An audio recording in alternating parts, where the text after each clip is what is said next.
My name is Scarlet, and I'm 31 years old. I'm an attending physician in an emergency department now, which still feels strange to say sometimes, because 5 years ago, my parents believed I had quit medical school. Not struggled, not needed help. Quit. And worse than that, they believed I had lied about it. My sister Elise told them I had dropped out and was still taking their money like nothing had changed. She told them I was pretending to go to classes, pretending to study, pretending to chase a future I had already abandoned. So they cut me off. Financially. Emotionally. Completely. For 5 years, they missed everything. My white coat ceremony. My graduation. My wedding. And then last month, Elise was rushed into my hospital. I was near the nurse's station, coming off one critical case and trying to swallow half a cup of cold coffee, when one of the residents handed me a chart and gave me the short version.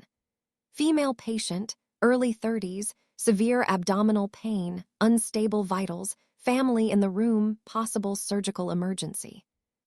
I glanced down at the name. Elise Walker. For a second, the noise of the ER thinned around me. The monitors were still beeping. Someone was calling for transport. A nurse was asking for orders from 3 feet away. But all I could see was my sister's name. Then I saw the date of birth. There was no mistake. I remember looking through the glass before I walked in. Elise was pale and curled on the bed, one hand gripping the side rail. My mother stood near her shoulder, crying quietly into a tissue. My father was next to her, stiff and gray-faced, like panic had frozen him in place. Neither of them had seen me yet.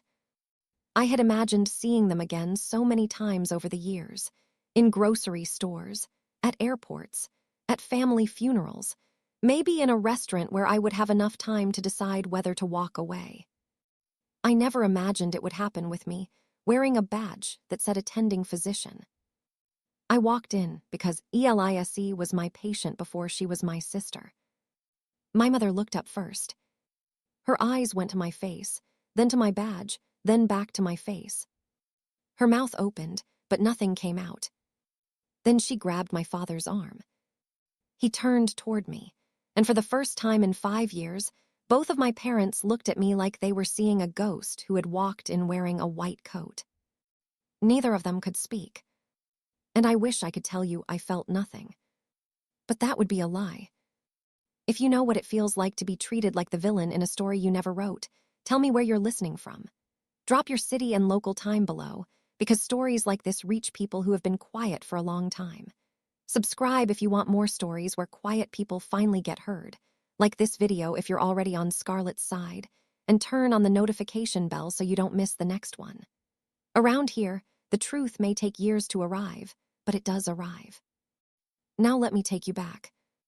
5 years earlier, I was 26 and in medical school, and I was tired in a way I did not have language for yet. Not dramatic tired.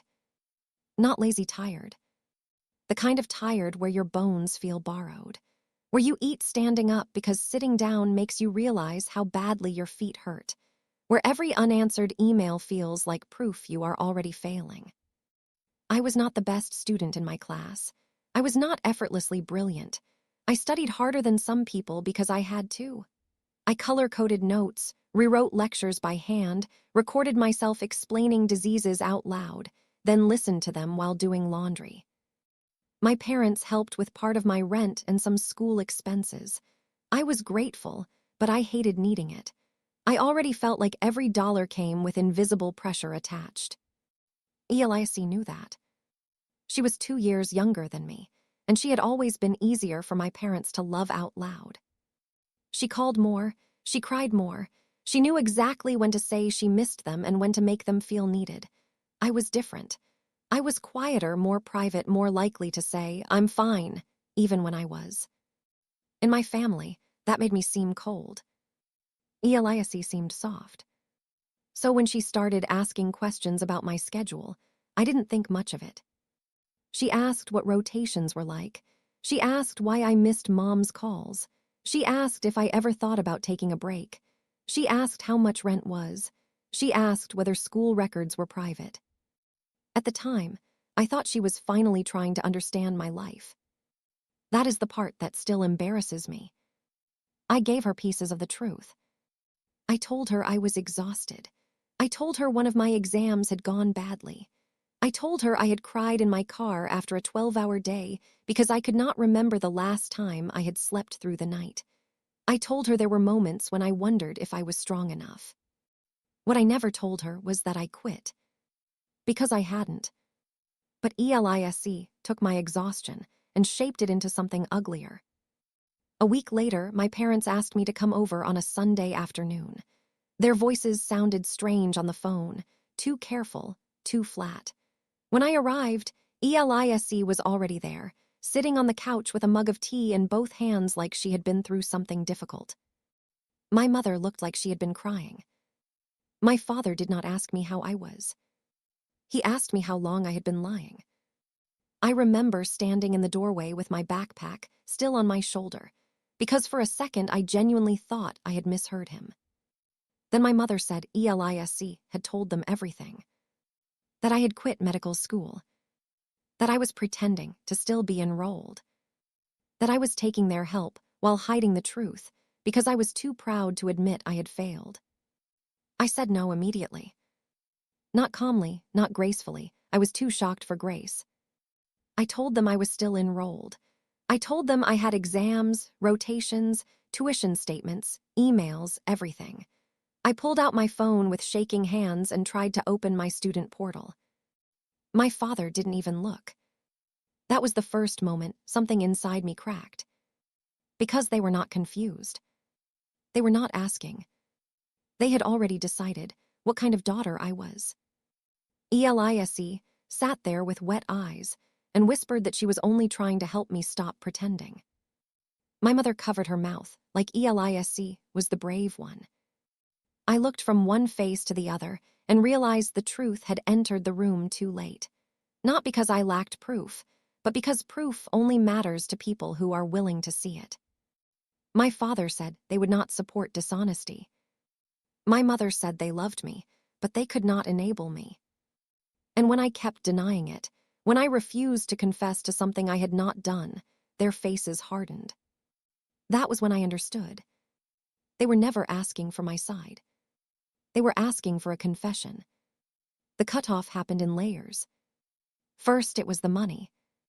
My father sent one text the next morning saying they had stopped the transfer for my rent and would not be paying for anything else until I was honest with them. He wrote it like a business decision. Clean sentences, no emotion, no question mark anywhere. Then it was the silence. I called my mother twice that day. Once from the hallway outside the anatomy lab, and once from my car after class with my forehead resting against the steering wheel. She didn't answer either time. I left one voicemail, trying to keep my voice steady, telling her I could send proof, that I could show her my schedule, my tuition bill, my exam dates, anything she wanted. She texted back 3 hours later. "Not now, Scarlet. Please stop making this harder." That was the first time I understood how Elise had framed me. Not as someone who needed help. As someone who was manipulating everyone. So every time I tried to prove the truth, it looked like another performance. Every screenshot looked like something I could have edited. Every email looked like something I could have explained away. Every desperate call made me look more guilty to people who had already decided desperation was part of the lie. I tried anyway. For about 2 weeks, I tried like a person trying to stop a door from closing with her bare hands. I sent a photo of my student ID. My father said IDs didn't prove current enrollment. I sent a screenshot of my course portal. My mother said Elise warned them I might do that. I offered to log in front of them. My father said he was not interested in being dragged into more deception. I asked if they would call the school with me on the line. They said I was missing the point. The point, apparently, was not whether I was still in medical school. The point was that they wanted me to admit I had betrayed them. After that, the practical problems became very real, very fast. My rent did not care that my sister had lied. My tuition balance did not care that my parents were disappointed in an imaginary version of me. My grocery bill did not care that I was heartbroken. I met with the financial aid office with swollen eyes and a folder full of documents. I applied for emergency assistance. I took out loans I had been trying so hard to avoid. I picked up extra paid shifts as a standardized patient coordinator and weekend clinic assistant, anything I could fit around classes without breaking completely. I sold a small gold bracelet my grandmother had given me when I graduated college. I told myself it was just an object. Then I cried in the parking lot after the pawn shop because it had been one of the only things from my family that still felt uncomplicated. At night, I studied with my laptop balanced on my knees, eating toast or instant noodles because they were cheap and didn't take time. Sometimes I woke up with highlighter marks on my wrist and lecture audio still playing from my phone. I was not noble about it. I was angry. I was embarrassed. I was scared all the time. And still, every morning, I got up and went back. Elise kept her distance, but not completely. That was the strange part. She didn't disappear after the damage was done. She stayed close enough to manage the story. I heard about it through relatives, through little comments that made their way back to me. Elise was worried about me. Elise had been brave enough to tell Mom and Dad the truth. Elise hoped I would stop being stubborn and get help. She had turned my entire life into a family concern she could receive sympathy for. I remember seeing a photo online of my parents taking her out to dinner. My mother had commented that she was grateful for a daughter with such a good heart. I stared at that sentence for a long time. A daughter with such a good heart. That was when something shifted in me, not healed, not hardened all the way, just shifted enough that I could finally see the shape of it. Elise's lie had not created the favoritism. It had revealed it. Because if my parents had truly known me, really known me, the lie would have sounded strange to them. They might have been worried. They might have been angry, but they would have checked. They would have asked one real question before deciding I was capable of stealing from them and faking my entire education. Instead, they accepted the version that made Elise the honest one and me the problem. The white coat ceremony came that spring. I almost didn't invite them. For 3 days, the email draft sat open on my screen. I typed their names, deleted them, typed them again. It felt humiliating to offer them a seat after they had treated me like a fraud. But some part of me still wanted witnesses. That is the honest truth. I wanted my mother to see that I had made it to that stage. I wanted my father to realize there was a real ceremony, a real school, a real coat, a real daughter standing there under lights with other students who had also survived the year. So I sent the invitation. No answer. On the day of the ceremony, I checked my phone more than I should have, before I left my apartment, in the parking lot, outside the auditorium. Even after we were told to line up, I looked one more time. Nothing. I told myself I already knew. But knowing does not protect you from feeling it. When I walked across that stage and they placed the white coat on my shoulders, everyone clapped. I smiled because that was what you were supposed to do. I stood for the photo. I held the certificate. I looked like someone having a proud moment. Then I looked toward the section where families were sitting. There were 2 empty seats near the aisle.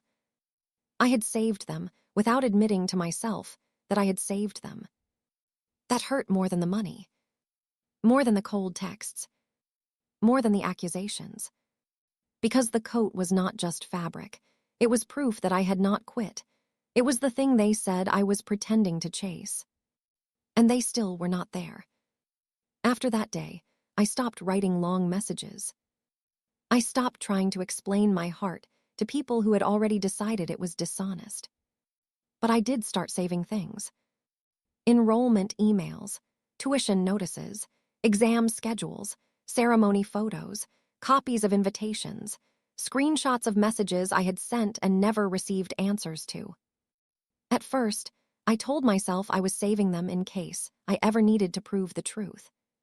But deep down, I think I was saving them because I was beginning to understand something I was not ready to say out loud yet. My parents' absence was not temporary, and if they ever came back asking what they had missed, I wanted to remember exactly where the empty seats had been. I kept that habit longer than I expected. Saving things. At first it felt paranoid. Then it became practical. Then, somewhere between my last clinical rotation and graduation, it became a way of not arguing with ghosts. I graduated medical school on a gray morning with borrowed earrings and a dress I bought on sale. I had classmates whose families filled entire rows, parents waving flowers, siblings taking blurry pictures from every angle. I had a friend from my study group who cheered loud enough for 3 people when my name was called. That helped. It really did. But it did not erase the empty space where my parents should have been. I sent the graduation invitation months before the ceremony. Not a long message, not a plea, just the date, the time, the place, and the link to RSVP. No answer. By then, I had learned not to check my phone every 5 minutes. I still checked it once the night before, though. I hated that about myself. I hated that a part of me was still waiting for people who had made waiting feel humiliating. Residency changed me in quieter ways. You cannot stay dramatic for long when you are responsible for actual lives. You learn to move while tired. You learn to speak clearly when everyone else is panicking. You learn that feelings can be real and still not be in charge. There were nights I cried in my car after shifts, then wiped my face and went back inside because I had forgotten my badge. There were mornings I fell asleep with my shoes still on. There were patients I still think about. There were families I had to guide through the worst hour of their lives. And somewhere in all of that, I stopped needing my parents to understand every part of mine. Not because it stopped hurting, because my life got bigger than the wound. I met Daniel during residency. He was not dramatic or flashy. He was steady, the kind of person who remembered small things without making a performance out of it. He knew the short version of my family story first, then the longer one later in pieces. He never pushed me to forgive them. He never said they would come around. He just believed me. That sounds simple until you know what it feels like to live without it. When we got engaged, I told myself I would not invite my parents. I had a whole speech ready in my head about dignity and boundaries and not reopening closed doors. Then the invitation list came, and I sat at the kitchen table staring at their names. Daniel found me there and asked one question. Not whether I owed them. Not whether they deserved it. Whether sending it would give me peace. So I sent one. Just one envelope to their house. I did not write a note inside. I did not explain. I did not beg. I simply gave them the information, the way I had done for graduation, the way I had done for the white coat ceremony. They did not respond. On my wedding day, 2 chairs were left open in the front row. I had not asked anyone to do that. Maybe some part of me had expected the venue coordinator to remove them when nobody came. But they stayed there, dressed in white covers with small flowers tied to the backs. In the photos, you can see them clearly. 2 empty chairs beside people who had shown up. That picture hurt in a different way than the white coat ceremony had. At the ceremony, I had still been trying to prove I was becoming someone. At my wedding, I already knew who I was. I was loved. I was chosen. I was standing beside a man who knew the truth and had never once asked me to shrink it so he could be comfortable. And still, those chairs were there. After the wedding, when the photographer sent the gallery, I saved that photo separately. I did not post it. I did not send it to anyone. I put it in the same folder as the ceremony pictures, the unanswered invitations, the screenshots, the emails. Not because I was planning revenge. Because the empty chairs told the truth without needing me to explain it. From a distance, I still heard pieces of my old family. Elise was doing well. Elise was close with Mom and Dad. Elise was the one who came over for birthdays and helped with errands and posted pictures with captions about family being everything. Nobody mentioned me. Or if they did, it never reached me. I think Elise depended on that silence. Her whole version of events only worked if nobody asked too many questions. If I stayed absent, she could let people imagine I was ashamed. If my parents stayed angry, they never had to wonder why there had never been proof of the thing they believed. By the time I finished residency and accepted an attending position, I was not trying to get close to them anymore. The hospital was about 40 minutes from where my parents lived. That was not some grand plan. It was a good job, a strong department, and a place where Daniel and I could build a normal life.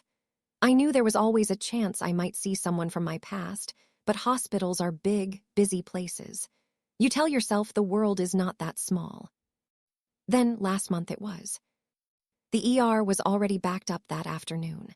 Every room was full, one trauma bay was being cleaned, and I was halfway through reviewing labs when a nurse stepped toward me with that focused look nurses get when something needs attention now.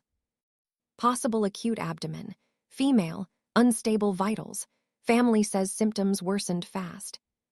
I took the chart and did what I always do first. I looked at the facts before the fear. Name. A's. Vitals. Allergies. Then I saw it. Elise Walker. For a second, my hand tightened around the edge of the tablet. I checked the date of birth because there are plenty of people with the same name. But not that name, not that date, not that emergency contact listed underneath. My father. I could feel the old life rushing up, but the training came faster. Ask for imaging, start fluids, repeat vitals, call surgery if the exam matched what the numbers suggested, move. I looked through the glass before I entered. Elise was awake, pale, scared, one arm pressed tight against her abdomen. My mother stood beside the bed with both hands near her mouth. My father was speaking to a nurse, trying to sound calm and failing. They did not know I was there. Elise saw me first. Just for a second. Her eyes widened, and even through the pain I saw recognition land. Not relief, fear. Because she knew what my parents still did not. Then my mother turned. Her gaze moved across my white coat, paused on my badge, and climbed slowly to my face. My father followed her stare. I stepped into the room as the attending physician, with 5 years of silence standing behind me. My mom grabbed Dad's arm. Neither of them could speak. For 1 second, nobody moved. Then Elise made a small sound from the bed, and that brought me back to the room. Not to the past. To the room. I asked the nurse for her latest vitals. I checked Elise's abdomen, reviewed the labs, ordered imaging, and called surgery for a consult. My voice sounded steadier than I felt, but that is part of the job. You learn that panic is allowed to exist inside you as long as it does not touch your hands. My mother tried to say my name once. I did not look away from the monitor. Not then. Elise needed care. Whatever she had done, she was still a patient in pain, and I was not going to become someone else just because my family had finally been forced to see me. The scans confirmed appendicitis with signs that it was close to rupturing. Serious, but treatable. Once surgery was involved and Elise was stable enough to transfer, I stepped out and told the charge physician about the family connection. Another attending took over her ongoing care. That mattered to me. Not because I wanted distance. Because I wanted no one, not even Elise, to be able to say I had used that room for anything except medicine. My parents were standing in the hallway when I came out.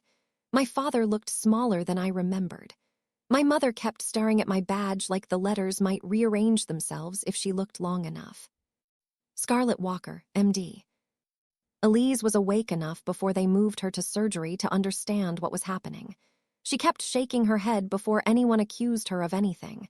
That was what gave her away more than a confession would have. The fear came too quickly.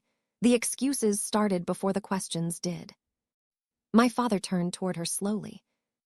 And in that moment, I saw something shift in him. Not forgiveness, not understanding. Doubt. For the first time in 5 years, Elise was not automatically the person being protected. After Elise was taken upstairs, I asked my parents to meet me in a family consultation room. It was small and quiet, with a round table, a box of tissues, and the kind of lighting hospitals use when bad news has to be delivered gently. I did not sit down. My mother did. My father stayed standing. They both looked at me like they wanted me to make it easier for them. I didn't. I told them Elise was receiving proper care and that another physician would update them from that point forward. Then I told them I had been in medical school the entire time. I had graduated. I had completed residency. I had become exactly what they had decided I was pretending to be. My mother started crying. My father asked why I never showed them proof. That almost made me laugh, but there was nothing funny in me. I told him I did. I told them I sent screenshots, emails, invitations, links, messages. I offered to log and write in front of them. I asked them to call the school with me. They remembered some of it then. I saw it on their faces. Not clearly at first, more like shapes moving underwater. My mother whispered that Elise said I would fake things. And there it was. The whole ugly truth, sitting on the table between us. They had not been tricked by a genius. They had chosen the explanation that required the least courage from them. I reached into my bag and took out the envelope I had kept in my office drawer after the wedding, the one I told myself I would probably never use. My hand was calm when I placed it on the table. Inside were 3 photographs. The first was me at my white coat ceremony, standing under bright lights with a smile that did not reach my eyes. The second was graduation. The third was from my wedding. 2 empty chairs in the front row, white covers, small flowers tied to the backs. My mother covered her mouth. My father sat down like his knees had finally stopped working. I said they had not just missed proof. They had missed my life. Elise survived surgery. I heard later that my parents asked her questions they should have asked years before. I also heard her fiancé found out about the lie and moved out for a while. Nothing exploded in some dramatic public way. She just lost something she had always counted on. Automatic belief. As for my parents, they asked if we could talk again. Maybe someday we will, maybe we won't. But that day, I picked up my white coat from the back of the chair and folded it over my arm. My wedding ring caught the light when I opened the door. I was not happy. I was not cruel. I was just done begging to be believed. Behind me, they stayed at the table with the envelope open between them, staring at the photograph of the 2 empty chairs they could never go back and fill.